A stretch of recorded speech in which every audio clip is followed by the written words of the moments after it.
Hello, today we're going to look at hip flexion. What is hip flexion?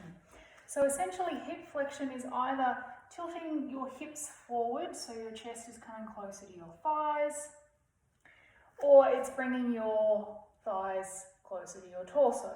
So in any given joint, there's two things that limit our range of movement. There's tension and compression. Let's look at compression in hip flexion. So anything that's going to stop you from folding further forward, whether that's deep in the bones of the hip socket and thigh bone connection, or whether it's your belly or your chest stopping you because it hits the legs, that's going to be a limit to your amount of hip flexion.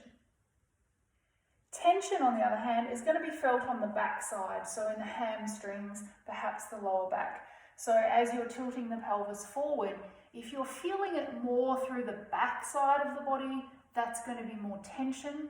Whereas if you're feeling it in the front side of the body, I'm kind of stuck, I can't get any further, that's likely to be compression. So one of the things to know when we're trying to discern between, is this something that I could improve with time? Could I improve my hip flexion with time? We need to differentiate between, well, what is it that's stopping us? Is it something we could change with practice?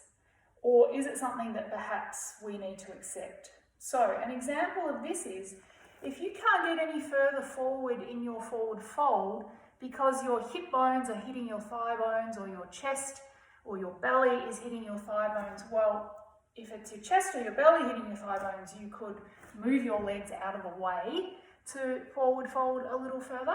But if it's in this hip joint here and you can't get it any closer because of bone on bone compression, then that's something you have to practice acceptance of. You're not going to change the shape of your bones.